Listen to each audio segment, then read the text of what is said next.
The world of World of Warcraft has always been no stranger to letting you explore its vast world over the last 22 years since its launch in the year of 2004. Since then, we've seen many new additions to the game, therefore expanding the world with new content and many other areas and regions that we love to get lost in while we explore. From the early days of Classic, to Cataclysm, to the current state that we have now with Midnight, there will always be something for everyone in this game. But today, I would like to focus specifically on Azeroth. More specifically, the Eastern Kingdoms, which resides on the eastern part of the map and serves as the home for many of the Alliance races that call this specific place home. And I can't think of a better way to kick off a new series for this channel in the World of Warcraft than to rank my favorite 6 zones in the Eastern Kingdom.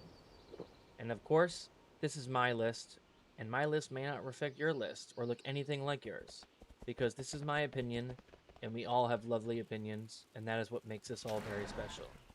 I would love to hear yours, so sound off all down in the comment section and let me know your favorite zones in the Eastern Kingdoms. But without further ado, my name is Aaron, and let's get lost together as we dive in starting at number 6 of my favorite zones in the Eastern Kingdom. Number 6. Loch Modan.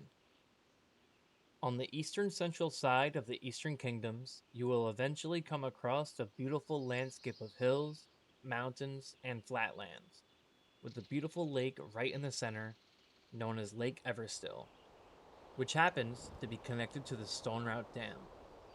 This zone has beautiful views stretching out miles in front of you and is a perfect low leveling zone for all Alliance alike, but more specifically, the humans, the dwarfs, and the gnomes, since they are all very close to this location. You can find plentiful amounts for your mining opportunities, such as gold, tin, and silver, as well as having a great time fishing on such beautiful water. But be very cautious, as the lake has an enormous apex predator called the Modan monster lurking somewhere in the depths of the waters. Along the coast of the lake, you can find inhabitants such as hostile trogs, kobolds, and dangerous bears looking for their next meal. This is a great area to rotate into high volume places such as Maro or the dark and gloomy Twilight Highlands. So if you ever find yourself passing through Loch Modan, stay for a while, enjoy the views, and sip on the pint with your dwarven friends before heading out on your next adventures. Number 5. Westfall. On the most farthest west region, in the southern part of the Eastern Kingdoms, you will find the small village of Westfall. Westfall borders on the tree line of the Elwin Forest and is a small farming town with plenty of fields growing with crops to support the daily life of the people who inhabit this zone, as well as different beasts and creatures such as wild boars, riverpaw gnolls, murlocs, coyotes, and flesh rippers. Although there is a beauty to be seen in this small village, the economic decline of their economy is prevalent and can be seen at a first glance. The homeless population is skyrocketing, with a bunch of drifters and unhoused men, women, and children alike. In the center, you could find a large crater with a tornado storm carrying around a conglomerate of huge boulders and rocks. But if you look past the gorgeous flatlands, the homeless population, and the weird but scary tornado storm in the center of the zone, you'll start to notice things aren't really how they seem to be. On the outskirts, and in the shadows of the darkest places, you could find the Defias Brotherhood, who are made up of a bunch of bandits led by their ringleader, Edwin Van Cleef. And on the other side, the people of Westfall are forming a militia called the People's Militia, with their main goal to drive out the Defias Brotherhood from their homeland and restore peace to their once quiet town. So if you ever find yourself wandering through Westfall, be cautious. Always check your pockets and always have eyes in the back of your head because you never know who might be following you or stalking you from afar. Number 4. Duskwood. Just east of Westfall and south of the Elwin Forest, you will be walking into the cold, dark, and wet Duskwood. As autumn leaves blow by and the crisp air runs past your face, you realize you're walking into one of the darkest of night zones. As you walk through the cold, fog-filled dead forest with gnarled trees cursed by the death of Medivh, you start to realize that even though this forest is dead, that you may not truly be the only one here. As you venture further into Duskwood, you will come across the many inhabitants, such as the Night Watch Militia, Worgen, the Undead, spiders, and ogres alike.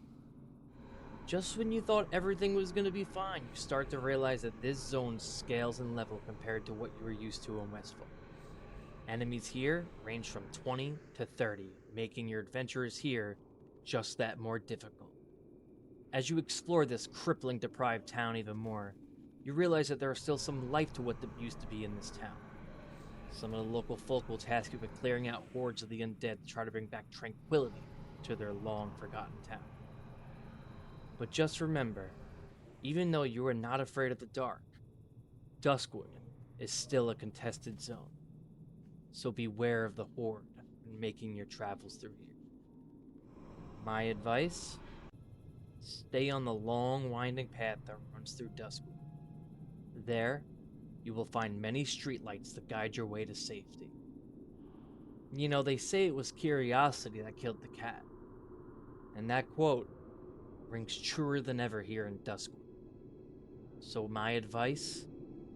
Keep your head down, stay on the path, and try to forget whatever traumatic horrors you see along your way. It is in your best interest, adventurer. Number 3. Maro. On the other side of the coin that's considered the dark and depriving Duskwood, we have the calm, nature-centric zone, Maro. This is the true homeland of the dwarves, and here it reaches frigid temperatures, so make sure you are well prepared. Over here, you will find beasts such as ice trolls, trogs, and corrupted leper gnomes. You could find warmth and safety in many of the homes and taverns run by the dwarven population. Obviously, this is a hunting town, so you can find and hunt for your own food. Everyone here does their part, and that includes yourself, adventurer.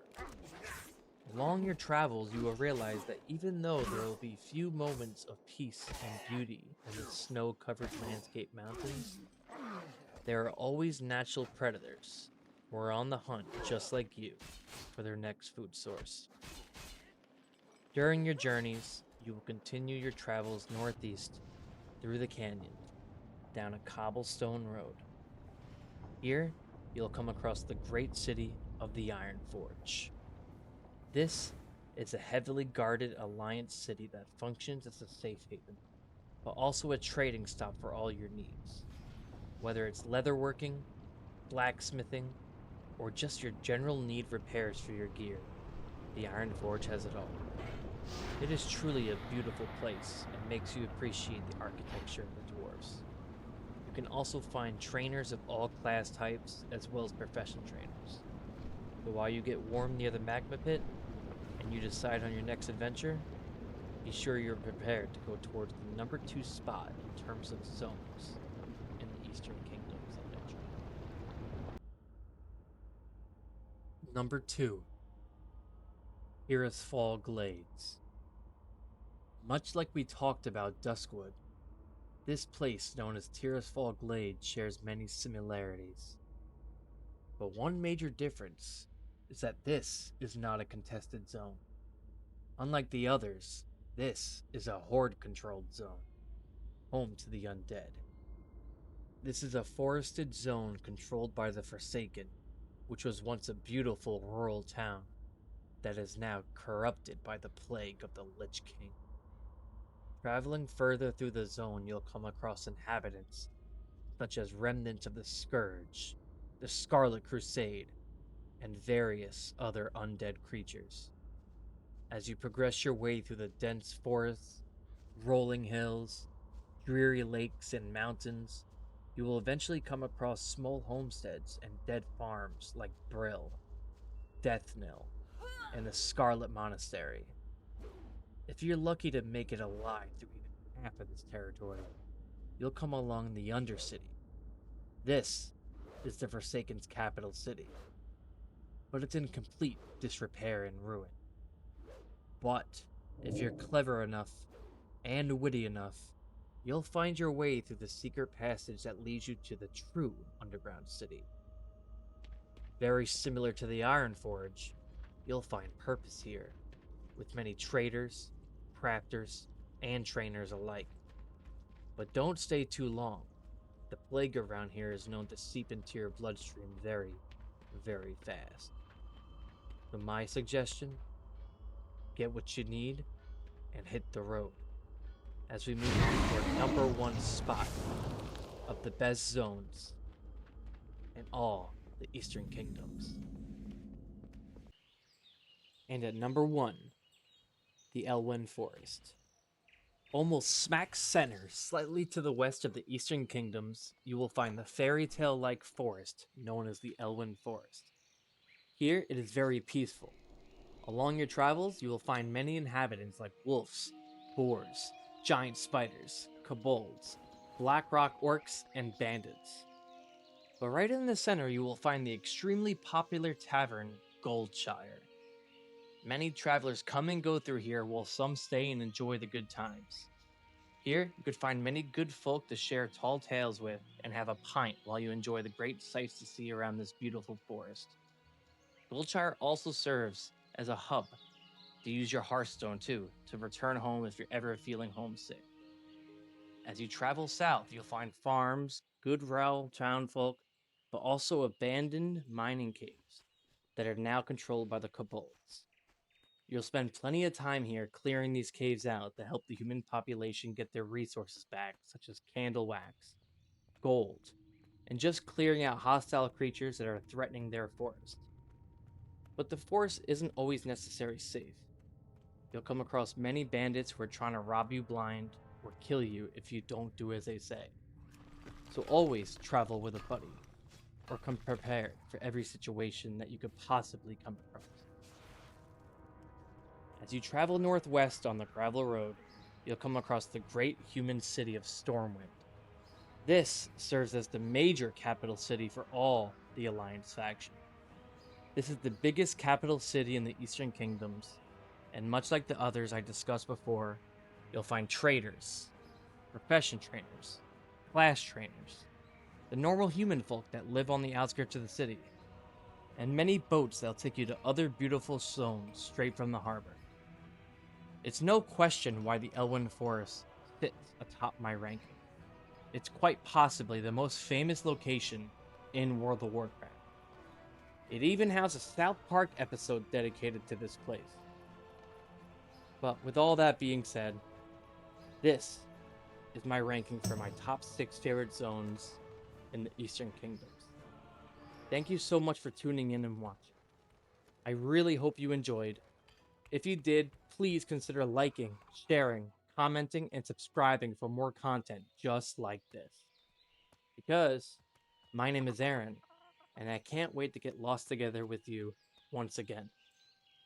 Please consider subscribing to my Twitch.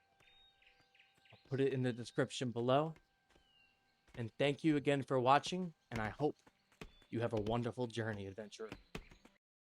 Safe travels.